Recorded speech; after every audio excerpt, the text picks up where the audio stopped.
Labadiena, mėly traukinio keleiviai, už lango šviečia saulė, miško traukinyje mes esam ir mes draugės sveikinamės ir su tinklalaidės žiūrovais kitapus ekranų. Aš esu Živilė Kropaitė, žurnalistė ir moderatorė ir šiandien sveikinuosi su jumis iš traukinio vagono, kuris važiuoja maršrutu Vilnius Kaunas. Ir tai yra Kauno 9-ojo forto muziejaus ir partnerių tinklalaidė, projektas. Partnerius pasakysiu: Vokietijos Federacinės Respublikos ambasada Vilniuje, Lietuvos geležinkeliai, Delfi iniciatyva Saugu, OVEX, To Go, Kauno diena ir Prie kavos. Projektas Išjunk dezinformaciją, įjunk kritinį mąstymą. Jo metu iš viso pasirodo 4 tinklalaidės, mes kviečiam ir traukinio keleivius, nes filmuojam iš tikrųjų ir esam traukiny iš tikrųjų ir matote, kaip keičiasi vaizdai už lango, ateit, užduot klausimą, pasakyti savo nuomonę, taip įsitraukti diskusiją su mumis ir su politikos, istorijos ir komunikacijos ekspertais, kur iš principo mes kalbam apie tai, kaip stiprinti visuomenės atsparumą informaciniam grėsmėm ir kaip ugdyti kritinį mąstymą. Gal ir jūs turit kokį receptą? Potėmė šiandien arba pagrindinė tema, potėmė kalbos apie dezinformaciją, mūsų šiandien pagrindinė tema, kaip melaginga informacija formuoja mūsų praeities suvokimą. Ir šiandien kalbėsim su 2 puikiom pašnekovėm. Tai yra Lietuvos kariuomenės strateginės komunikacijos departamento analitikė, istorikė Auksė Usienė. Labadiena. Sveiki, gyvi, labadiena. Ar pirmą kartą jums tenka kalbėti savo mėgstamomis temomis traukinyje? Tokiu formatu pirmą kartą, bet kai turėjus esu kelionių, jeigu ir su draugais, ar net ir su šeimos nariais, tai irgi aptariam įvairiausias aktualijas. Įskaitant ir dezinformaciją ir kaip tapti atsparesniems. Gal šita tema jau apkalbėta daug kartų namie, įvairiuose irgi formatuose, bet taip, viena iš temų tikrai būna su šeimos nariais ir su bičiuliais, su pažįstamais, su kolegom, taip. Ir labai ačiū, kad prisijungėt. Su mumis taip pat yra Vilniaus universiteto tarptautinių santykių ir politikos mokslų instituto vadovė, politologė Margarita Šešelgytė. Labadiena. Sveiki. Ar jums keliavimas traukiniu, pateikiant ekspertinės žinias keleiviams, yra nauja? Absoliučiai pirmas kartas. Absoliučiai pirmas kartas. Gerai, tai mes tada pirmiausia ir pasakykim, pirmas kartas čia, bet turbūt, kad labai daug jau kalbam apie dezinformaciją apskritai ir norisi pabandyti apčiuopti, kiek mes iš tikrųjų jau visi esam supratę, kad labai daug dezinformacijos yra aplink mus, o kiek tai galbūt mūsų burbulo ar ten vagono reikalas, kaip atrodo Margarita. Iš tiesų, tai yra keletas tokių dezinformacijos formų. Yra viena dezinformacija, kuri galbūt yra viena dezinformacijos forma, kuri yra galbūt akivaizdesnė, tai melagienos faktų iškraipimas ir galbūt su tokia dezinformacija šiek tiek lengviau yra kovoti, nes tiesiog faktai ir kaip pateiki tuos faktus, tu gali paneigti tą dezinformaciją. Kitas formatas yra tam tikros skirtingos nuomonės, tam tikrai sudėtingais klausimais, kurios yra, išnaudojamos, jomis yra manipuliuojama tomis skirtingomis nuomonėmis, siekiant tam tikrų tikslų, paveikti visuomenę, sukurstyti tam tikras negatyvias nuotaikas, iššaukti konfliktiškumą ir reakcija į tokio pobūdžio formatą yra šiek tiek sudėtingesnė, nes jinai reikalauja ilgesnio laiko, jinai reikalauja kritinio mąstymo ugdymo, jinai reikalauja mokymo ir gilių problemų sprendimo. Tai tokių dezinformacijos elementų šiandieną yra labai daug ir su socialinių tinklų įsigalėjimu, interneto įsigalėjimu mūsų gyvenimuose labai yra sudėtinga valdyti tas dezinformacijos abi formas, nes reikia labai sekti faktus arba kažkas turi sekti juos ir įrodinėti, jeigu tai yra neteisybė. Ir antras dalykas, socialiniai tinklai yra sukurti taip, kad jie gyvena ir tarpsta iš konflikto. Tai panaikinti tą konfliktą socialiniuose tinkluose yra labai labai sudėtinga ir čia, man atrodo, kad viena iš ateities pagrindinių problemų, ypač kalbant apie jaunąją kartą. Socialiniai tinklai gyvena ir tarpsta iš konflikto, bet yra ir jėgos, kurios prisideda, kad tas konfliktas iš viso užsimegstų, kad mes susipriešintumėm ir valstybės tam tikros mums priešiškos, pavyzdžiui, Rusija irgi yra tokie esminiai faktoriai Auksė, o istorija, kodėl apskritai yra atakuojama, kodėl tai yra dezinformacijos objektas? Na, istorija turbūt yra valstybės pamatas, valstybingumo pamatas, nes ne veltui yra tas posakis, kad jeigu tu nesimokai savo istorijos, tai mokaisi svetimą ir mes tą okupacijų laikotarpį patyrėm, mes nesimokėm savo istorijos. Aš duodu pavyzdį, kad, pavyzdžiui, Rusijoje gyvena virš 100 įvairių tautų, jos visos mokosi Rusijos istoriją. Ir nesimoko savo, jų istorija palikta kokiems nors geriausiu atveju etnografiniams būreliams, kur gali sužinoti savo kažkokias tradicijas, kalbą netgi ir panašiai, nes jie visi kalba rusiškai ir ta rusų kalba visur ir, žodžiu, ir ta istorija. Ir aišku, mes matom, kaip pavyzdžiui, Ukraina irgi, kada ruoštasi buvo plataus masto karui, tai Ukrainai pirmiausia buvo tas naratyvas, kad tokios valstybės nėra, neturi istorinio pagrindo egzistuoti, nes tokios nebuvo, nes tai ta pati Rusija, žodžiu, ir tie patys rusai turi būti bendra valstybė. Tai jūs sakot, kad čia toks tarsi prieškarinis fonas, ar visgi Rusija visada taip daro? Visada taip daro, ir prieškarinis, ir karinis fonas, ir netgi pokarinis, nes dabar okupuotose, pavyzdžiui, teritorijose jie lygiai tą patį daro, jie perrašinėja istoriją, jie griauna paminklus, jie trina istorinę, kultūrinę atmintį, kultūrinę ypatingai, net tai vadinama, pavyzdžiui, kultūriniu genocidu, bet be abejo, kultūra labai stipriai susijusi su istorija. Ir aš čia, kad žmonėms gal būtų, sakykime, visuomenėje aiškiau suprasti, tai aš duodu visą laiką tokį per asmeninį pavyzdį. Įsivaizduokit, kad jums taiga, arba gal pavyzdys būtų iš tų tokių laidų, kurios būdavo ten Atleisk, kur ieško savo artimųjų žmonės.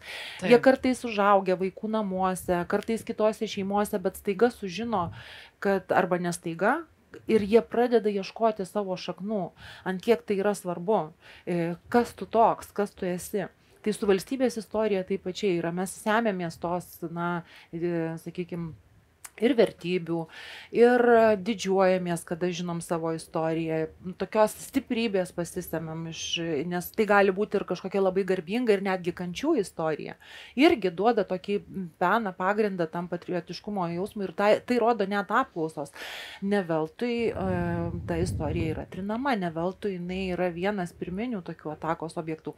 Aš prisimenu, kai mes pradėjom darbą strateginės komunikacijos departamente, pradėjom 11 metais, bet kada jau pradėjom fiksuoti, tai būdavo metų, kai, pavyzdžiui, istorija kaip taikinys būdavo numeris 1.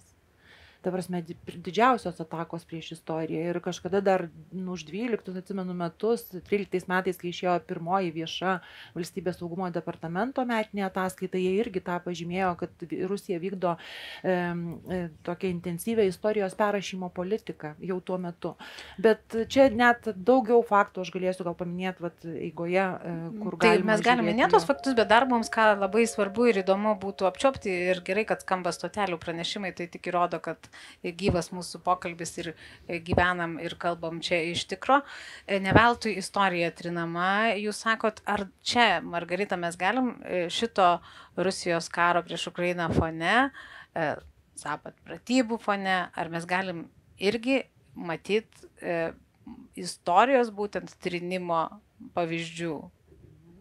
Tai aš gal truputį iš toliau pradėsiu, ką mano pašnekovė kalba apie tą istorijos pamatinę reikšmę, tai mes politikos mokslų studijose turim tokį konceptą ontologinis saugumas. Tai yra nauja pakankamai kryptis atėjusi iš psichologijos studijų. Ką sako psichologai, kad žmogus, individas tam, kad jis jaustųsi gerai ir mokėtų atlaikyti išorės grėsmes, jisai turi būti labai stipriai jaustis tvirtas dėl savo tapatybės, kas jis yra. Ir jeigu žmogus nesijaučia savo kailyje, dėl savo tautybės, dėl savo šeimos, kur buvo labai geras pavyzdys, jisai yra daug mažiau atsparesnis išorės grėsmėms, išorės poveikių, manipulacijai ir taip toliau. Ir politikos mokslininkai perėmė šitą konceptą į valstybinį lygmenį, sakydami, kad vis tiek valstybė yra žmonių tam tikras visuomenės darinys ir valstybės irgi turi savo tam tikrą tapatybę, kuri yra labai svarbi. Tai štai tie valstybės pamatai, jeigu juos bandoma išjudinti, valstybėje kyla milžiniškas nesaugumo jausmas. Kurio ir taip turim nemažai. Ir todėl reikia tuos pamatus labai labai saugoti, labai aiškiai pasakant, kas aš esu ir labai aiškiai turint diskusiją su visuomenė, kad visuomenė tvirtai žinotų, kas jie yra. Ir dabar, jeigu grįžti prie pavyzdžių, tai labai akivaizdus pavyzdys, dar vienas bandymas nušauti 2 zuikius vienu šūviu yra nesenai išleista Rusijos alternatyvi Lietuvos istorija. Atrodytų, mes tokia nedidelė valstybė, kaip rakštis vienoje vietoje Rusijoje sėdim ir jie imasi čia dabar tokio veiksmo išleisti lietuvišką istorijos vadovėlį ir siurprizas, pratarme šitam vadovėliui pasirašo Rusijos užsienio reikalų ministras Sergejus Lavrovas. Ir dabar kągi ta knyga sako, kad Lietuva iš nevykusi valstybė, niekada čia tokios valstybės nebuvo, čia viskas kildinama yra iš baltarusiškų šaknų, čia tokia litvinizmo irgi akcentai yra ir kad Lietuvoje niekada kunigaikščiai nešnekėjo lietuviškai, šnekėjo senąją rusų kalbą. Litvinizmas tai bandymas neigti lietuviškumą, ar ne, Lietuvos valstybingumą ir bandymas teigti, kad tikrosios šaknis yra Baltarusija. Taip, iš Baltarusijos. Valstybės susidarimo pagrindus. Ta prasme, kas sukūrė valstybę? Ar baltai lietuviai, ar gudai slavai, slaviška kilmė. Ir vėlgi taip pat sakoma, kad Baltarusija, bet už Baltarusijos stovėjo visą laiką Rusija. Tai štai labai akivaizdus pavyzdys, kaip yra bandoma menkinti pagrindiniai 2 Lietuvos tapatybės pamatai, tai yra istorija mūsų valstybingumas ir kalba. Kalba irgi yra ta sritis, į kurią Rusija nusitaikė. Bet dar vienas veiksmas. Šita knyga yra labai rimtas žingsnis, bandant supriešinti lietuvius ir baltarusius, kurių čia dabar yra nemažai, nes mes nusprendėme priglausti, suteikti gyvenimą vietą Lietuvos opozicijos atstovui. Ir jau Lietuvoje girdime labai daug visokių kalbų apie tai, kad štai jų intencijos yra negeros, piktavališkos ir jie čia tuoj pradės kurti valstybę, kuri bus priešiška Lietuvai dar labiau negu egzistuojantis režimas, nes atims mūsų tapatybę. Tai čia toks labai labai chrestomatinis, elementarus pavyzdys, kaip nusitaikoma į mūsų tapatybę ir per tai sukuriamas labai didelis nesaugumo jausmas. Aš kitą pavyzdį ir Lavrovo knygą paminėjom, tai vis tiek pagalvojau, kad noriu pasakyti ir turbūt, kad tai irgi yra akivaizdu, kad visada turbūt, kad jie vis perrašydavo ir visą laiką turėdavo tų netikslių propagandinių istorijos versijų. Aš irgi visada prisimenu, kai mokiausi Berlyne magistrą, tai turėjau kursiokę, kuri buvo iš Nižnij Novgorodo ir man sakydavo, palauk, taigi jūs patys prisijungėt prie Rusijos ir kažkas vis tiek turbūt mokykloje ją išmokė ir jau seniai tie pamatai valstybingumo mūsų Rusijoje neigiami. Ir tada kalbant apie litvinizmą, irgi prisirankiau pavyzdžių, kurių ir kažkiek Margarita minėjo, kad ten, tarkim, lietuviai, netgi tokį radau, man atrodo, Auksė, jūs irgi esate domėjusis, kad lietuvių tapatybę sukūrė ten ir Lenkai, yra ir tokia versija, kad lietuviai tik žemaičiai yra, kiti visi yra nelietuviai, Vytautas ir Gediminas buvo baltarusiai. Bet jau iš esmės pasakėm, kad tai sukuria nesaugumo jausmą, bet kad dar geriau suprastumėm, kaip tos litvinizmo idėjos, pavyzdžiui, kad ten, nežinau, Vytautas buvo baltarusių vadovas, kas iš to, jeigu, tarkim, tai šiek tiek pakeičia jaunų žmonių suvokimą apie, tarkim, LDK laikotarpį. Ar tikrai tas nesaugumas kyla, juk tai buvo taip toli, koks skirtumas gal tik šitas amžius aktualus, kurį dar prisimena to jaunimo, pavyzdžiui, ten tėvai arba seneliai. Nu, žinot, Margarita gerai pasakė, kad kėsinamas į tapatybę. Tai čia tapatybės ir ta prasme tavo valstybingumo sukūrimo ir jie kėsinasi netgi į tautybę, vat kalbą ir tautybę. Tai įsivaizduokim dabar, na, kas čia tokio? Galbūt čia buvo mes tik tai žemaičiai, nes jie sako, kad, nesako, kad jie buvo baltarusiai, jie sako, kad jie yra litvinai ir kad būtent litvinai buvo mūsų valdovai. Bet jie senąją gudų kalbą kalbėjo, nu ta baltarusių reiškia, ir kad ta valstybė buvo, na, slaviška, o mes tik buvom žemaičiai. Tai tada, kai dabar pradėti nagrinėti tuos faktus, tai žemaičiai neturėjo valstybingumo. Tai reiškia, mes kaip valstybė, kuri atseit esam dabar tik tai Žemaitija, kuri pavogusi ir valstybės pavadinimą, ir tautybę, ir kalbą, na, ta prasme, prisiskyrusi savo, kad mūsų kalba ten lietuvių. Tai reiškia, mes neturim istorinio pagrindo egzistuoti, nes žemaičiai neturėjo valstybės. Ir čia viskas labai gražiai įsipaišo į tą Maskvos naratyvą, kad čia buvo tik tai Rus Litovskaja, nu, Lietuvos Ruse, reiškia, ir čia jokios tos lietuviškos valstybės, na, nebuvo. Tai reiškia, tu kerti per ne vieną šaką, per tą tapatybės, kalbos, savo istorijos, o kad Rusija apskritai istoriją išnaudoja savo geopolitiniams tikslams pasiekti, nu, tai čia jau nuo Lietuvos didžiosios kunigaikštystės laikų, kai pirma ten jų kunigaikštytė čia atitekėjo ir savo svitą. Su savo svita atkeliavo ir kai paskui buvo bandoma perrašyti, kad va, dėl to, kad jinai čia atitekėjo, tai reiškia, turi Maskvos carai teisę į Lietuvos sostą ir prijungti prie tos Maskovijos. Reiškia, tai nuo tie laikai ir aišku vėliau ta carinė okupacija irgi tie perrašymai, bandymai buvo. O pavyzdžiui, ką, tarkim, tą girdint ir žinant man, kaip paprastam traukinio Vilnius Kaunas keleiviui arba gyventojui, kuris gyvena savo gyvenimą, daryti, jeigu man kas nors skleidžia kokį nors su mano tolima istorija susijusi naratyvą ir aš, tarkim, su jie nelabai domiuosi, ar ne? Tai čia kaip su skiepais, man atrodo, jeigu tau atsiras antivakseris, kuris turi labai daug argumentų, kodėl skiepai yra blogai, tu tiesiog net ir nesidomėjai tiek daug, nes tu pasitikė, tarkim, mokslo, ar ne, ir medikais, ir tu nebeturi ką jiems pasakyti.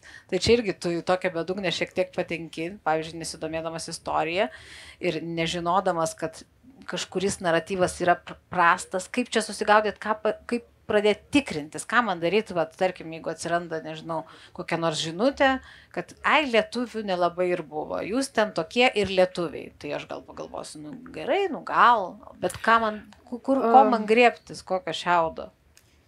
Čia labai tokia užkabinot gilų klausimą. Ir aišku, jeigu žmogus nesidomi, va čia ir yra problema.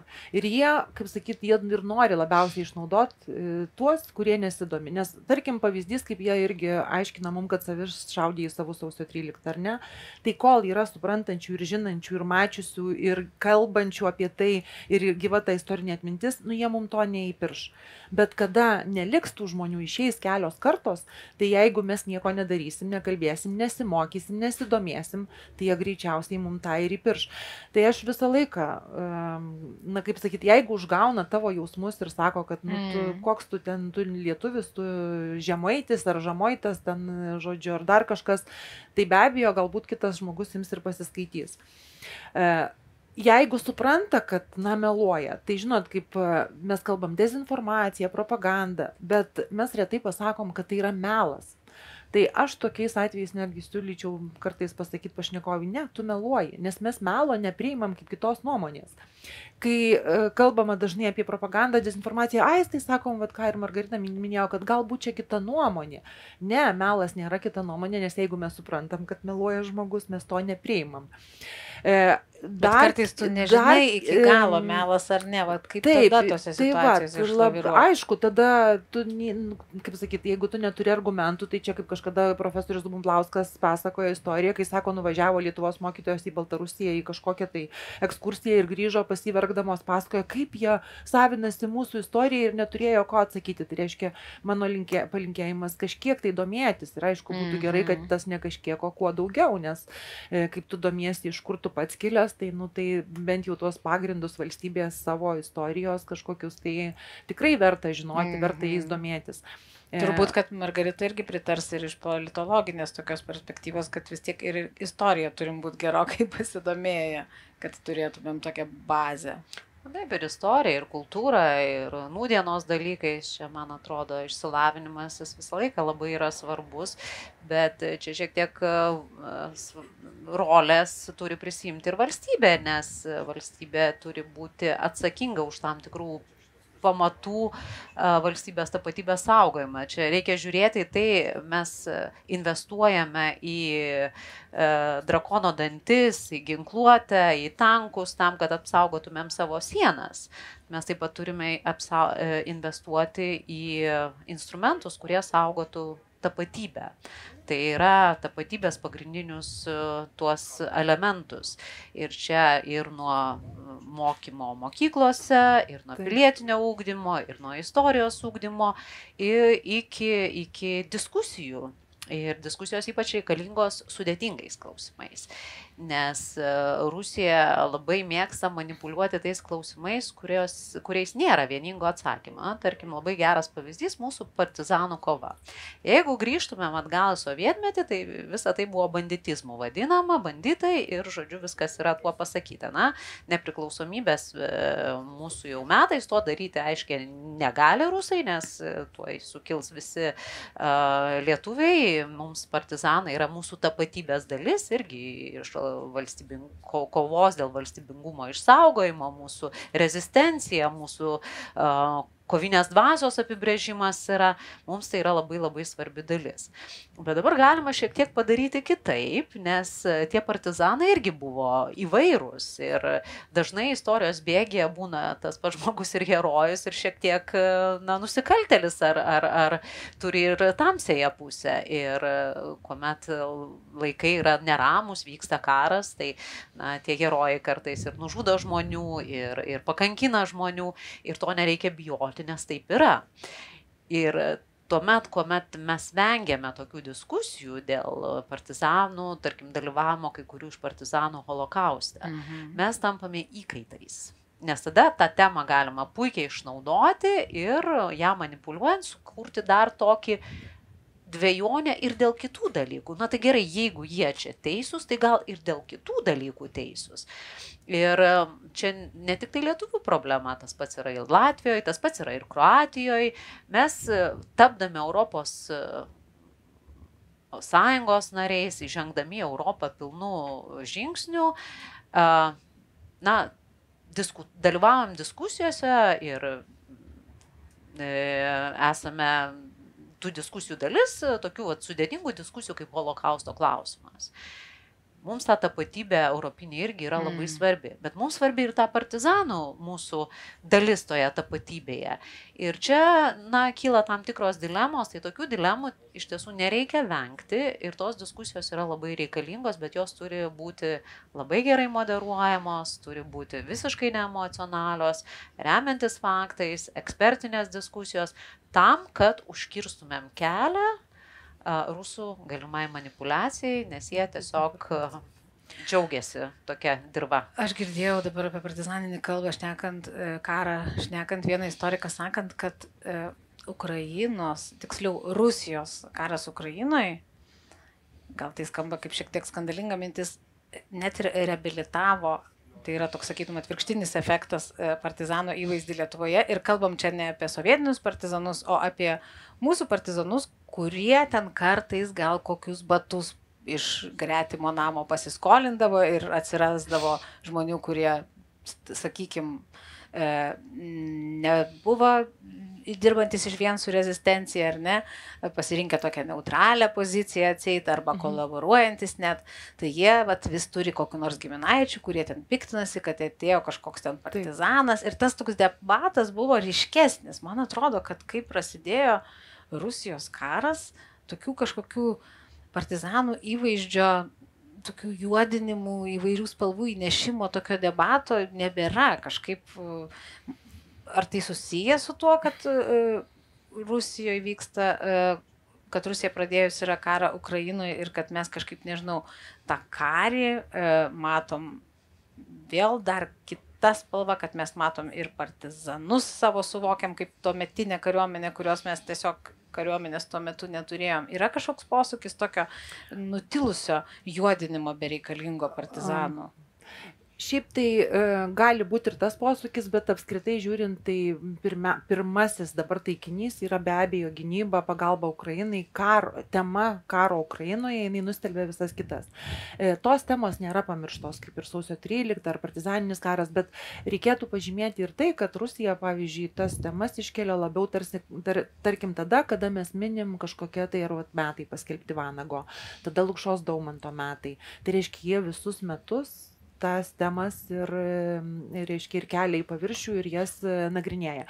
Bet aš gal norėčiau dar šiek tiek tokio tam tikro aiškumo įnešti, kaip Rusija naudojasi. Jie mus bando, bet tose diskusijose ir dėl holokausto ar kažko į tokį taktinį lygmenį, nuleisti į kažkokias šeimų istorijas ir absoliučiai nematyti priežasčių ir strateginio to vaizdo.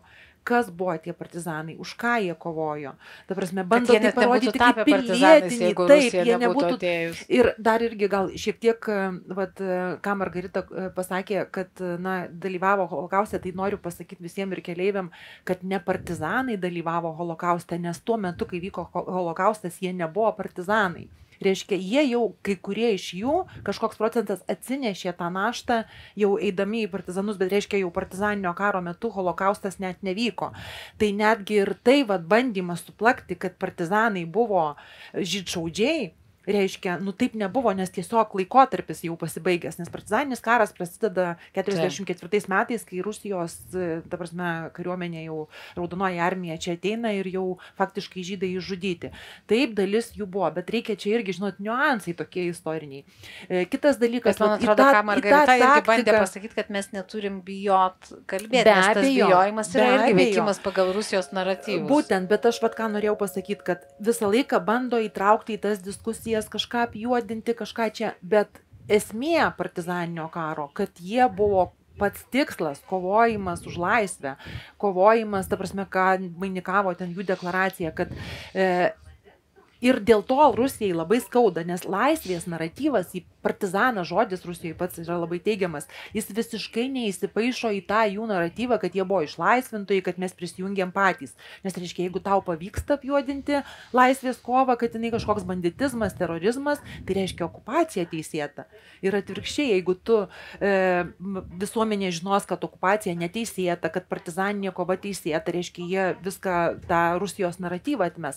Tai jie bando mus į tokias emocinės kovas sunkes įmesti, aišku, tų temų be abejo negalima vengti absoliučiai, bet visą laiką, kaip aš sakau, reikia pasižiūrėti, istorija nėra vien šeimos istorija, nors jinai ir iš tokių susideda, bet reikia žiūrėti plačiau, dėl to ir mokytis reikia tą istoriją ir tų diskusijų reikia tikrai daugiau. O dar kokių nors pavyzdžių neįveltų. Ne partizaninio karo, o dar kokios nors mūsų istorijos dalies arba laikotarpio, kuris dabar naudojamas kaip dezinformacinis įrankis. Sausio 13 tai absoliučiai visada. Ir aišku, okupacija 40 metų, kad tai buvo savanoriškas prisijungimas, kad tai buvo, mus išgelbėjo irgi nuo fašistų, vėliau išvadavo nuo nacių. Ta prasme, kad tai buvo buržuazinis, kažkoks nacistinis, fašistinis Smetonos režimas. Dėl to mes jo atsikratėm. Reiškia, tie naratyvai jie ir sovietmečių buvo gyvi, kad mus išlaisvino, ir dabar jie gyvi. Netgi, pavyzdžiui, carinė okupacija, jie 23 metais atstatė paminklą Muravjovui Korikui, kuris represijas čia vykdė, kur reiškia po 1863 metų sukilimo. Taigi jie atstatė tą patį paminklą toks, koks buvo pas mus katedros aikštėje, kurį per pirmąjį pasaulinį karą jie išsivežė. Jie ir ten randa tų tokių, jį pateisina, kad jisai čia buvo, žodžiu, tie mūsų sukilėliai, neva tai buvo teroristai, neva tai žudė kitataučius, pravoslavus, kitatikius, o jis tai gelbėjo, jis kaip išvaduotojas pristatomas. Ir netgi pati sovietinė okupacija kaip visuma pristatoma per pagrindinį naratyvą prie Ruso buvo geriau. Prie sovietų buvo geriau, nes va Lietuva tada klestėjo, buvo industrializacija, mums čia nutiesė kelius, pastatė gamyklas, o mes viską sugriovėm ir tapom staiga tą tokią atsilikusią valstybę. Tai kažkada irgi kolega yra pasakojęs, kai dar būdavo šiek tiek geresni santykiai su Baltarusija ir ten atvažiuodavo irgi karinių pratybų stebėti pagal ten tokias tarptautinės sutartys, žodžiu, Baltarusių delegacija ir sako, kažkada išgirdau lygiai tą patį, žmonės klausia, tai ką atsakyti, kad pristatė gamyklų, čia kelius nutiesė ir visa kita. Kas jeigu neskaitęs Norberto Černiausko knygos Paskutinė Lietuvos vasara ir apie tai, kaip jis ten aiškina, kiek mes visko turėjom tais metais. Tai va. Taip, tai reiškia, ir sako, vienas iš tų baltarusų sako, betgi jūs buvot vitrina, o dabar Europos Sąjungoje ten kažkur gale ir čia jūs visko jums pristatė. Ir mano kolega istorikas sako, bet mes juk tai okupanto šito neprašėm. Ta prasme, mes jų neprašėm, mes galbūt būtumėm patys pasistatę ir dar geriau. Ir aišku, čia jau kai žmonės žino, gali duoti daugiau tų pavyzdžių, kokios nors Suomijos, kurie iki karo, sakykime, iki 40 metų jos pragyvenimo lygis Suomijoje buvo žemesnis negu Lietuvoje. Taip, bet paminėjot Norberto Černiausko knygą, tai tarkim, ten minimų buvo Zarasai, aš vis prisimenu, kaip kurortas, kuris jau tuoj čia labai labai klestės, prisipirko visokių baidarių. Taip. Ir bus vandens sporto kurortas ir jokie okupantai nieko ten neprinešė, tiesiog nebeišsivystė ta Zarasų vizija. Tai o dėl ko, ta prasme, kaip sako, dėl ko jie statė, jie atėjo, taigi viską nacionalizavo, kas buvo pastatyta, ir gamyklas, ir ten ir elektrinės kažkokios jau buvo, ir net Lietuvoje netgi pensijų reforma jau buvo sugalvota, tiesiog jau buvo ruošiami įstatymai tuo metu, kada pensijos ten turbūt 70-metį Sovietų Sąjungoje tik tai atsirado kaip pensijų mokėjimo sistema. Tai ta prasme, mes būtumėm tikrai, kaip sakyt, buvusi visiškai kitokia su savo vystymu, galiausiai kokį potencialą žmonių praradom, kiek ištremtų, kiek nužudytų, kiek turėjo pasitraukti.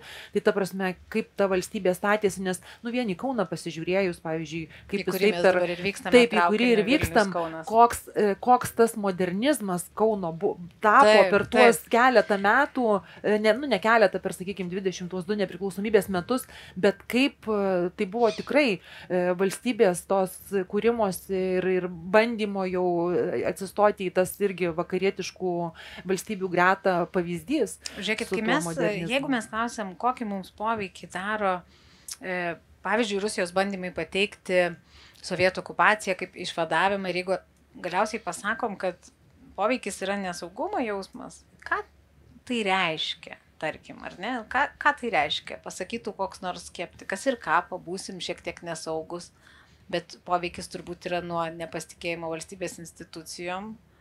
Nepasitikėjimo savim, savo to veiklumo, tas agency veikėjiškumo irgi nuneigimas, kad aš nieko negaliu daryti. Lietuvoje apskritai yra labai menkas pasitikėjimas institucijom, jeigu, pavyzdžiui, palygintumėm Lietuvą su Skandinavijos šalimis, menkas pasitikėjimas tarpusavį. Ir ką ir ontologinis saugumas sako šitą teoriją, jeigu kalbam apie žmogų. Tai žmogui irgi, jeigu jisai nesijaučia tvirtas dėl savo tapatybės, jis susiduria su labai dideliais iššūkiais dėl gebėjimo veikti, gebėjimo savarankiškai priimti sprendimus ir gebėjimo atstovėti pasaulio negandas, atsitiesti ir judėti toliau. Lygiai taip pat yra su valstybe. Bet mes galim diskutuoti, čia irgi vyksta tam tikros diskusijos, ar mes galime valstybę imti kaip atskirą kažkokį tai vienetą virš žmonių, ar mes taip pat turim žiūrėti į žmonės, nes valstybė yra žmonės. Jeigu veikiamas kiekvienas žmogus atskirai psichologiškai, jisai jaučiasi nesaugus, valstybė niekada nebus saugi. Valstybė bus saugi, kada bus stiprūs žmonės, kurie prisiema savo atsakomybę už savo veiksmus ir galbūt nedaugiau iš valstybės tikisi, bet gali valstybei kažką daugiau duoti. Tai tas nesaugumo jausmas jis yra labai blogas dalykas ir tas nerimo jausmas, tarkim, nerimo jausmas, kuris egzistuoja dabar šalyse, kurios ribojasi su Rusija, su Baltarusija, iš tiesų yra daug nerimo dėl daug vykstančių nuolatinių veiksmų, hybridinių įvairiausių, nuo sabotažo atakų, nuo tų naujienų, kurias mes girdimas, nuolat negatyvas, tai dronas krenda, tai dar kažkas, tai ir šitoje situacijoje labai yra paprasta manipuliuoti žmonėm. Ir vieną dieną žmogus sako, man jau čia visko per daug ir tegul kažkas man užtikrina saugumą.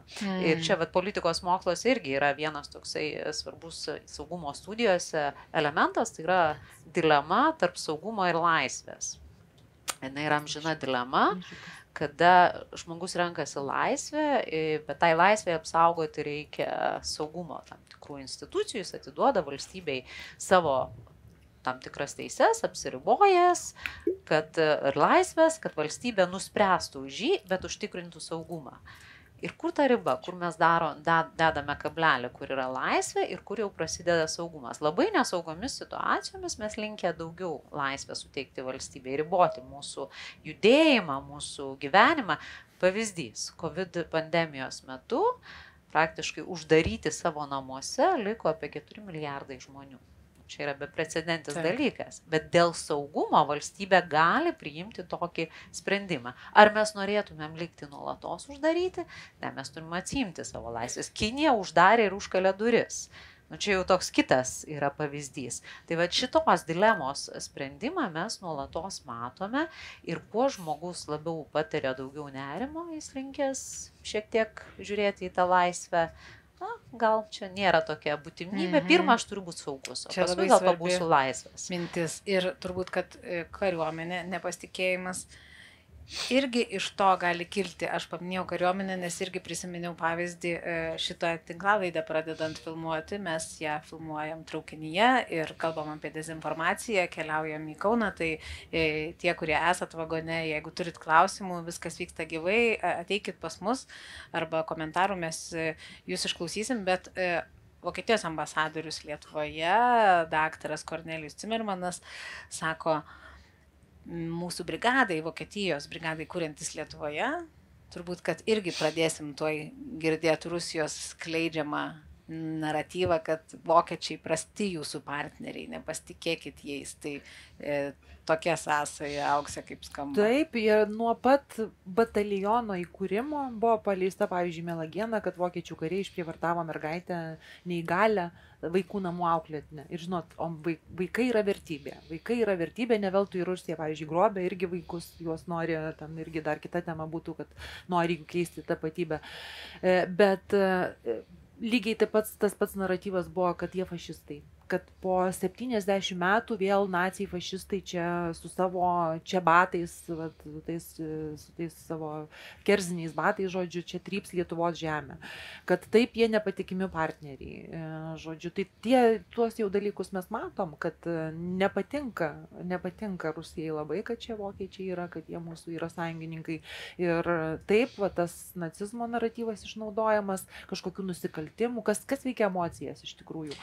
Tas nacizmo, fašizmo toksai naratyvas, gal tai gali būti irgi skiriamasis ženklas, vos mes girdim Rusiją, ką nors taip vadinant, nes ir ukrainiečiai išvadinti fašistais, ir mes, ir vokiečiai, gal jau tai, neišmanantiems istorijos, gali būti pirmas ženklas susimastyti, kad žiūrėkit, čia yra tas, kas yra netiesa, kas daug kartų girdėjom, kad yra netiesa ir ten kažkaip suprasti, kad kvepia dezinformacija. Tai būtent indikuoja, čia yra viena iš tokių primityviausių Rusijos naudojama propagandos technikų etikečių klijavimas, kada naciai, fašistai, teroristai, žydšaudžiai, kriminaliniai nusikaltėliai, banditai, valstybė rusofobiška, nedemokratinė.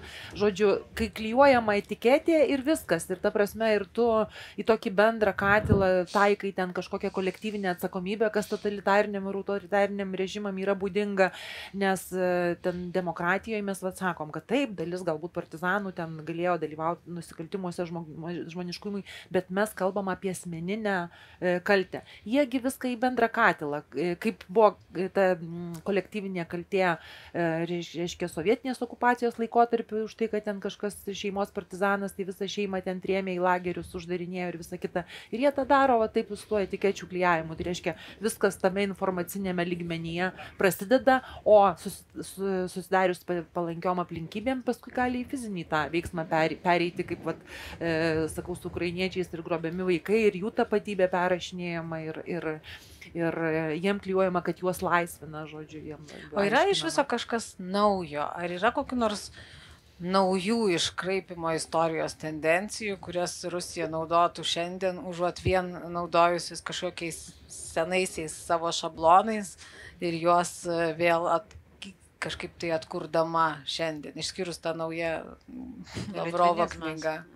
Tai litvinizmas iš tikrųjų, jisai nėra naujas, bet jisai, sakykime, iš Baltarusijos, pavyzdžiui, mes jau pirmas atakas fiksavom po 14 metų po Krymo okupacijos, po Krymo aneksijos, po karo Donbase pradžios, tai jau pirmus tokius ten informacinius tuos produktus, jų paruoštus dezinformacinius, propagandinius fiksavom. Aišku, Dugino, jie įsirašė į tą Dugino koncepciją visiškai, bet toks, kad labiau. Sausio 13 irgi nėra nauja, bet, pavyzdžiui, sovietinės okupacijos laikotarpiu tai, nebuvo sausio 13 tiesiog, tai tas naujas, bet kad apskritai naujas, ką su Muravjovu pastebėjau, tai taikoma beje Baltarusijai, kadangi ten Kalinauskas irgi yra jų didvyris, tai netgi jie buvo sukūrę specialų puslapį, bet čia Baltarusiam, bet tiesiog, kadangi Kalinauskas ir mūsų herojus yra sukilimo, tai ir mums galbūt aktualu tiek, kad jis buvo irgi piešiamas kaip teroristas. Kaip sukilėliai, žodžiu, teroristai, ką minėjau, Muravjovas didvyris, tai čia tokia naujesnė tendencija. O labai dažnai priklauso tiesiog nuo to, pavyzdžiui, kas yra minima. Tai be abejo, pavyzdžiui, kada irgi dabar Molotovo-Ribentropo paktas 39 metai, tai 19 metais buvo, reiškia, tas 80-metis Molotovo-Ribentropo pakto ir mūsų laisvės šito Baltijos kelio 30-metis. Tai jie tą progą, pavyzdžiui, reabilituoja Molotovo-Ribentropo paktą arba neigia, kad jos slaptieji protokolai egzistavo. Sugalvoja pateisinimų tokių, kad, tai buvo visiškai normali sutartis, kurias turėjo, pavyzdžiui, ir Lietuva su Vokietija, ir Lenkija su Vokietija, savitarpio pagalbos. O pavyzdžiui, nauji tokie naratyvai atsiradę tuo metu buvo, kad irgi, kaip naudojantį situaciją, kaip nesuprantant žodžių, kad tai padėjo atitraukti Rusijos sienas nuo Maskvos. Reiškia, tas visas Europos padalėjimas, jiem tik sienų atitraukimas nuo Maskvos, pasiruošti karui. Bet koks labiausiai mane taip supykdęs ir tokio cinizmo viršūnė buvo naratyvas, kad tai padėjo apsaugoti didelę dalį Europos žydų nuo holokausto.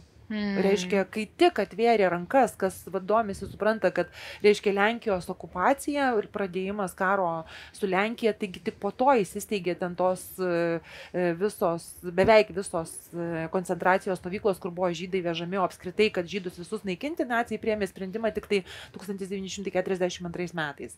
Žodžiu, iki to laiko jie net ir nežinojo pilnai, ką daryti su tai žydais, bet reiškia, jie taip manipuliuoja, kad padėjo apsaugoti ten Baltarusijos, žodžiu, ir net Ukrainos dalį žydų, kaip mes žinom, kiek ten šimtais tūkstančių buvo apskritai milijonai tų žydų tautybės asmenų sunaikinta. Tai kai jūs, Auksė, sakot, kad supykdęs, ar ne, cinizmo viršūnė, ir kai sakai supykdęs, tai vėl noris tada truputėlį taip galvot, ar čia ir nėra kažkiek reakcija, kurios ir siekia priešas, ir kokia turėtų būti reakcija. Ar toks racionalus paaiškinimas, ar, nežinau, ignoravimas, jeigu tu man sakai, kad mano šalis prie tavo prisijungia savo noro, aš tikrai žinau, kad ne, ir ar aš nueinu ir viso gero. Ką, pavyzdžiui, Margarita, sakot studentam, jeigu jie, nežinau, atvyksta iš Italijos arba Graikijos ir ten, kadangi taip mažiau įdomu, tai lengviau jie būna pasidavę, man atrodo, bent didesnis procentas šiek tiek tokiam Rusijos istorijos versijai. Dažniau ten rast gali šitose šalyse žmonių, kurie truputėlį patikėję, kokia Rusija buvo puikiai, jos didžioji literatūra, ar tenka su tokiais studentais susidurt ir kokia yra, nežinau, kokia yra reakcija labiausiai paveiki, ar paaiškint, ar tylėti ir galvot, tu vis tiek niekada čia nieko nesuprasi. Nueiti tai yra blogas veiksmas, ko gero reikia kalbėti apie tai ir sakyti, kad netiesa, nes bet kokia kova su melagienomis ir netiesa svarbu, kad įgarsinta jinai būtų ir apskritai kalbant apie visas hibridinės priemonės, kad kuo daugiau žmonės žino apie jas visame pasaulyje, tuo yra didesnė tikimybė, kad pasiruoš, mokės kovoti ir palaikys mus toje kovoje, o ne laikysis įsikabinę rusų naratyvą. Studentai pakankamai gerai išsilavinę yra, netgi atvažiavę iš kitų šalių, vis dėlto šiandien tas Ukrainos karas, ko gero, šiek tiek padarė sudėtingesnį kalbėjimą tokį tarpę pilkojoje zonoje, kas yra draugas, kas priešas ir ko gero greitai būtų pastatyti į vietą, jeigu pradėtų sakyti, kad čia Rusija nieko nedaro ir kad čia ukrainiečiai kalti bent jau mūsų regione. Aš nemanau, kad labai tokios diskusijos yra įmanomas, bet štai man pačiai praeitais metais būnant stažuotai Amerikoje, Stanforde, teko susidurti su tokiu išpoliu po vieno renginio, nes renginio metu diskutavom apie Rusiją, apie karą Ukrainoje ir aš uždaviau kolegai, kuris pristatinėjo savo knygą, keletą klausimų, pažiūrėjau iš mūsų perspektyvos. Ir po renginio jis prie manęs priėjo ir rusiškai pradėjo labai piktai aiškinti, kad čia lietuviai jūs geriau patylėtumėt, nesikištumėt kur nereikia, nes prisiminkit, kas vyko po karo ir šiaip tai būkite dėkingi už viską, nes ir Klaipėdos kraštas, ir Vilniaus kraštas yra viskas mūsų dovana. Ir aš buvau tiesiog apakusi nuo tokio išpolio, nes senai tokių išpolių jau neteko su tokiais išpoliais susidurti. Tas buvo gal normalu, nepriklausomybės pradžioje, kai dalyvaudavom kokiuose konferencijose, vakarų šalyse būdavo visą laiką tokių rusiškų darbuotojų, kurie tais dalykais užsiimdavo, bet daug metų aš jau su tuo nesu susidūrus, tuo labiau viename geriausių Jungtinių Amerikos valstijų universitetų. Esmė tame, kad kiti kolegos nei vienas nekalbėjo rusiškai, jisai specialiai tai darė rusiškai. Bet vienas kolega, profesorius Stevenas Kotkinas, kuris yra išeivis ir jis puikiai kalbėjo rusiškai, tai ką jis padarė, jisai pakvietė apsaugą ir informavo renginio organizatorius. Ir iš tiesų, man tikrai buvo suteikta apsauga, net namo buvau palydėta ir labai buvo rūpestingai domimasi, kaip aš gyvenu visą savaitgalį. Ar atsigavusi, bet kas nors pasakė jam, ar ne? Jisai išėjo, bet kuo aš didžiuojasi, kad jie peržiūrėjo savo renginių politiką, kad žmonės turi iš anksto registruotis, kad jeigu įvyksta kažkoks incidentas, vis dėlto žinotų, į ką kreiptis, kas čia buvo tas incidento iniciatorius ir panašiai. Vienas dalykas, antras dalykas, tai buvo labai puikia proga dar kartą papasakoti kolegoms, kurie atvykę buvo gal iš kitų šalių, kaip iš Azijos regiono, apie mūsų istoriją ir ką tas Vilniaus kraštas ir Klaipėdos kraštas iš tiesų reiškia ir kad gal ir kažką padarė, bet okupavo visą šalį, tai kaip ir čia anokia čia dovana mum. Auksė kažkaip labai atpažino Klaipėdos krašto motyvą. Taip, čia yra tas teritorinės tos pretenzijos arba kažkoks toks pasakymas, kad mes jums Vilnių padovanojo Stalinas, Klaipėda rusų karių krauju atkovotas. Tai žodžiu, jos dažnai ir įvairiose temose naudojamos, tai netgi pavyzdžiui, ten karinėse pratybose tas naudojama būna. Šiaip jų įvairiausios Rusijos tose televizijos laidose, kad mes turim būti dėkingi. Bet netgi, pavyzdžiui, tokia tema kaip karo, žodžiu, plataus masto karo pradžioje, kada jau ES priėmė sankcijas ir turbūt dauguma keleivių atsimena tą Kaliningrado tranzito klausimą, kurį Rusija primetė kaip Kaliningrado blokados klausimą, kad atseit čia mes blokuojam, nors ten buvo tranzito klausimai, kur vėliau ten išaiškinimas buvo ES, tranzitas buvo atidarytas. Bet reiškia, jie tai operacijai ruošėsi, pagal tai, ką mes matėm, ruošėsi. Ir irgi vienas iš tokių naratyvų buvo, kad jeigu jūs blokuosit Kaliningradą, neteksit savo Klaipėdos, kuri ten rusų karių krauju atkovota ir jums padovanota.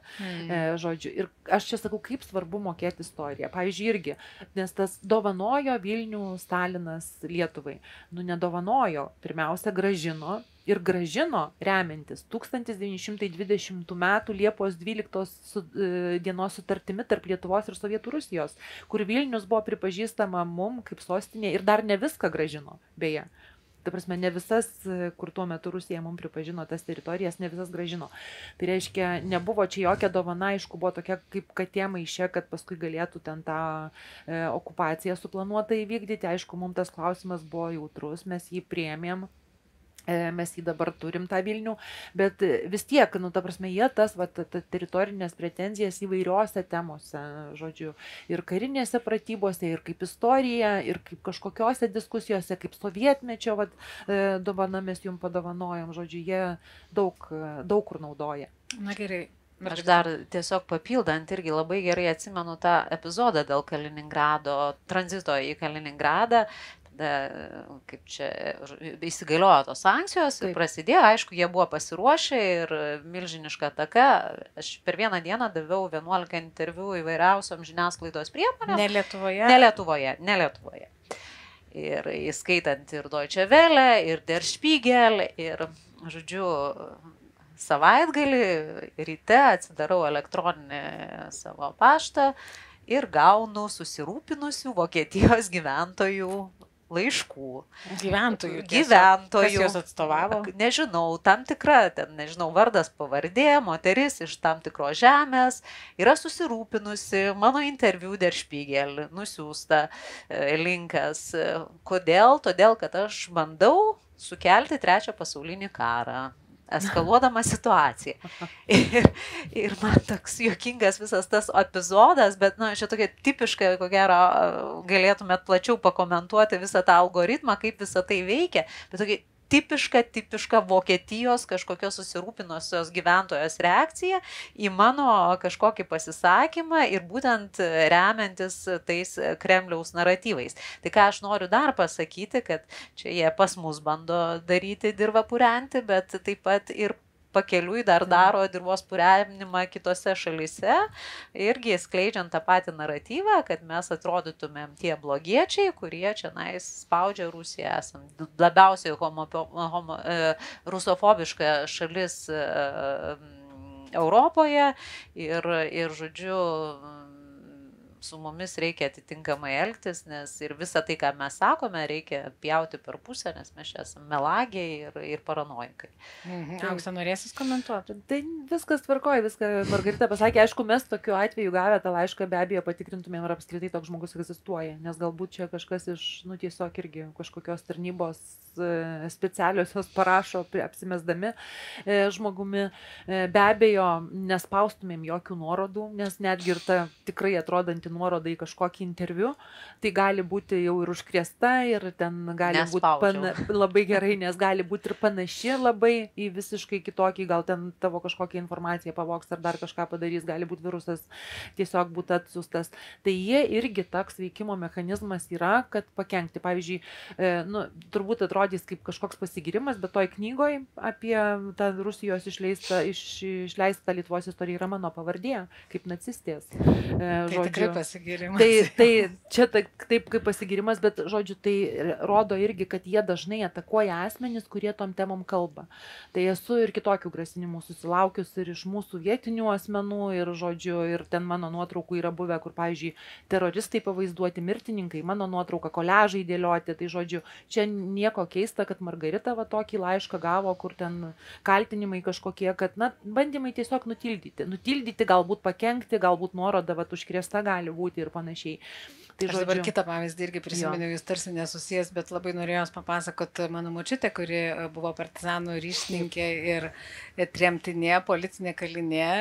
Ji, kadangi aš esu apie ją daug kalbėjus, parašius knygą, vis atvažiuodavo irgi žurnalistai ir iš svetur, ir buvo viena amerikiečių televizija, ir jų sumanymas buvo padaryti reportažą apie tai, ar lietuviai nesijaučia dabar nesaugus, nes su NATO yra atvažiavę vokiečių ir jie su jie atvyko pasikalbėti ne apie 2 sovietų okupacijas, o maždaug apie vokiečių okupaciją, nes dabar gal jūs vėl jaučiatės nesaugiai, kadangi čia vėl yra vokiečių jūsų žemėse. Tai aišku, mano močiutė ten 90 keliarių metų, dabar jau amžinatilsį negalėjau patikėti, kaip yra suformuluoti klausimus, jis sako, jūs gal juokaujat, čia tiesiog yra dabar NATO, mes esame visai kitam kontekste, bet dabar jūsų klausydamas aš pradėjau galvoti, gal ir ten buvo koks nors Rusijos propagandos toks slaptas naratyvas. Tai čia tas naratyvas jisai yra ir jisai yra gajus. Aš Vokietijoje nekartą esu išgirdus tokį klausimą, nu tai mes čia tas pajėgas tai siunčia, bet tai kaip jūs jaučiatės? Sakau, puikiai. Na, jo, taip, net vokiečių kariai patys nustemba labai, kad kaip mes juos priimam. Jiem čia iš tikrųjų, vat, galbūt klausytojai tokio fakto galbūt nežino, bet pavyzdžiui, į brigados vat, tą štabą, kuris čia atvažiavo pirmieji dabar jau, nes batalionas jau seniai yra virš ten įvairių tautybių ir įvairių valstybių, vokiečių vadovaujami tie kariai, jų apie 1500 buvo, bet jie brigada bus apie 5000 karių. Ir pirmieji tie brigados kariai, tai žodžiu, ten toks konkursas buvo pačioje Vokietijoje pasirodo pas mus važiuoti, nes tie, kurie jau buvo, pasakojo, kaip juos čia šiltai priėmė, jie patys nustebė ir, žodžiu, jie čia tikrai labai norėjo, nes pirminės tos vietos jų nebuvo daug, tai bijau tik tai suklyst, kad berods į ten 100 gal 50 kažkur vietų buvo norinčių apie irgi ar 1500-2000 į pirminės šitas vietas pozicijas, kur važiavo, nes jie tikrai mato, kaip mes juos šiltai priimam, kaip žmonės juos priima, jiem čia patinka gamta, patinka maistas, patinka daug kas ir ta prasme jie paskui su ta gera žinia grįžta, kur galbūt pirminis buvo važiavimas, kad važiuoti į kažkokį užkampį prie Rusijos sienos, kur tikrai va, ten buvę kažkada okupantai, tai taip buvo matyti jų įsivaizdavimas kitoks. Palengva, taip pabandant apibendrinti, jau net ir nepalengva, jau galim visai apibendrinti ir aš praginsiu dar kartą traukinio keleivius, jeigu jie sumanytų irgi savo pavyzdį kokį pateikti arba užduot klausimą šitam vagone sėdintieji, ateikit prie mūsų, mes būsim paskui transliuojami, tai galėsit išvysti save tinklalaidėje, bet apibendrinant, kaip visgi atskirt paprastam žmogui, toks terminas, nežinau ar geras, per radiją sakydavom, kaip mano bobutė suprastų, arba kalbėk taip, kad ir bobutė būtų aišku, kaimyniai būtų aišku, tai nežinau, kaip paprastas žmogus, paprasta bobutė, dėdukas, nesvarbu, kaip jiems atskirt dezinformaciją nuo, pavyzdžiui, skirtingų istorijos interpretacijų. Žinau, kad toks bendras, tarsi ir sudėtingas klausimas, bet noris duoti kokį nors instrumentalų patarimą. Na, čia turbūt tokio vienareikšmio atsakymo nėra. Gal tokioj vienoje iš situacijų papasakosiu, kokia yra man buvusi, kada mano ten labai geros bičiulės draugės mama sakydavo, man sovietmečių buvo gerai, nes galėjom vogti, kolchozai buvo, žodžiu, ir namus pasistatėm, žodžiu, nes, toks irgi buvo tarsi pasipriešinimo forma tas vogimas, kaip tu galvoji, kad, tuos žmonės negalėjo išgyventi. Bet tai ilgisi sovietmečių, žinot. Ir aš tada sakau, bet jūs galite ir dabar vogti. Ne, dabar negalim. Žinot, su humoru. O sakau, bet žiūrėkit, atgavo žemės miškus, taip grąžino, net ir pardavė kažkiek, tas, kas buvo nacionalizuota. Tai sakau, žiūrėkit, randat bendraminčių, galit vėl kolchozą kurti. Ir dirbti tam kolchoze, viską atiduot valstybei, ten vos pragyventi, ir galbūt iš savęs vogti. Tai kartais net humoras, žinot, nes dažniausiai tos nebūna kažkokios aukštos temos prie tų užstalėse tose. Nebūnagi jos, būna žmogui nostalgija, jisai buvo jaunas, jis atsimena kažką, tai buvo sunku, bet mes ten, žodžiu, ir duonas skanesnė buvo, ir duonos su cukrum, ten su vandeniu pavalgydavom, ir, žodžiu, bet ta nostalgija taip veikia per emocijas. Bet tiesiog kartais tokiose buitinėse temose reaguoti ir su humoru, ir tokiais kažkokiais pavyzdžiais, tai manau, kad jie veikia, nes, sakykime, mano ten, sakau, ta draugės mama, jinai gana susimastė, kai aš tokiu kampu pakreipiau tą diskusiją, kad nieks nedraudžia dabar kolchozų kurti. Ta prasme, tu sugalvojai, susiras bendraminčių, kurkit, atiduokit valstybėje, ar ten dirbkit tiesiog viską atiduodami ir vos pragyvendami iš tų reiškia dalykų. Tai va, bet tokio bendro vardiklio kažkokio tikrai nėra, nes žmonės būna su skirtingu išsilavinimu, su skirtinga patirtim. Aišku, jeigu jie buvo privilegijuoti tuo sovietmečiu, tai jie greičiausiai ir numirs su ta, sakykime, kažkokia tai savo patirtim. Taip, tie, kurie nukentėjo. Dažnai buvo tie, kurie pasirinko būti privilegijuoti, aukodami turbūt, kad moralinius kai kurios aspektus. Taip. Bet kaip atpažinti, čia irgi yra momentas, tai tokio irgi vieno atsakymo nėra, bet socialiniuose tinkluose, internete tokia irgi rekomendacija yra, jeigu kažkas labai įtartinai atrodo, tai greičiausiai ir yra įtartinai, kur tave priverčia abejoti, ar tikrai taip, tai greičiausiai jau tada reikia pasitikrinti. Ir antras dalykas yra tie klausimai, kurie labai daug emocijų sukelia. Jeigu jau labai sukelia kažkokią emociją, tai irgi geriau pasižiūrėti, nes toks ir tikslas yra tas emocijas kelti, neigiamas, teigiamas, čia įvairiai ir tada reikėtų tikrinti tokius dalykus. Bet klausėt, Živilė, dar ar jų tikslas supykdyti. Tai va tas pyktis, taip, jie bando kelti emociją. Bet kartais tas pyktis yra gerai. Dėl ko? Dėl to, kad tai irgi yra variklis. Pavyzdžiui, aš kai supykstu, suprantu, kad aš dar labiau turiu dirbti, dar labiau galbūt skleisti tą žinią kažkur, kažkam per paskaitas pasakoti, kažkur eiti į kažkokius susitikimus.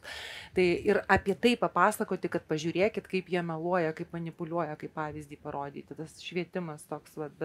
Bet taip, Margarita absoliučiai teisi, jie nori mums sukelti tokį bejėgiškumo jausmą, karo metu paniką norėtų, bet baimę, nepasitikėjimą valstybę, visos tos blogosios emocijos. Ir beje, kada kalba apie sovietmetį, tai yra ta būtent nostalgijos kurstymas, jie kalba, gražiai. Žodžiu, visur mes tokie nevykėliai, neapgins mūsų kariuomenė, neapgins NATO, žodžiu.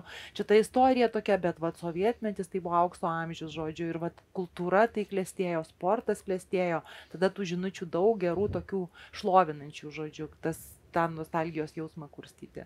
Taip, ir čia turbūt tai, ką jūs sakėt prieš tai, irgi svarbu, kad gali būti, kad tu nori apginti ir savo jaunystę, ir savo vaikystę, nes tu nenori, kad jį liktų vien juodas prisiminimas, vien dėl to, kad nelaisvėje gyvenom, bet tai nereiškia, kad tavo tas prisiminimas yra geras dėl to, kad tu gyvenai režimo sąlygom. Tai tas svarbu ir apie tai kalbėti, man atrodo, svarbu ir kalbėti apskritai svarbu, tas didina bendruomeniškumą ir mes patarimų irgi girdėjom, kad jeigu kas nors kelia per daug emocijų, jau turi įsijungti raudoną lemputę, jeigu kas nors per daug neįtikėtinai skamba, irgi jį gali įsijungti ir tada tikrinti ir turbūt mes apie tai kalbėsim ir tą raumenį dezinformacijos treniruosim ir kritinį mąstymą ugdysim dar ilgai, nes to bandymo mūsų kiršint nelabai mažėja, jo nebent daugėja. Tai mes irgi dėl to apie tai kalbėjom ir labai ačiū pašnekovėms, Margaritai Šešelgytei ir Auksei Usieniai. Išjunk dezinformaciją, įjunk kritinį mąstymą, taip vadinasi ši tinklalaidė, kuri filmuojama traukinyje Vilnius Kaunas. Štai mes pasiekėm Palemoną ir netrukus privažiuosim prie Kauno. Tinklalaidės iniciatorius yra 9 fortas, tai ten irgi apsilankyt irgi labai gerai, nes mes kalbėjom pirmoje tinklalaidėje apie tai, kad istorijos žinojimas gali atsitikti ir tiesiog nuėjus į muziejų ir radus ten faktų. Tai ačiū visiems, kad buvote su mumis, geros likusios kelionės ir iki kitų tinklalaidžių, kurių dar primenu, liko 2.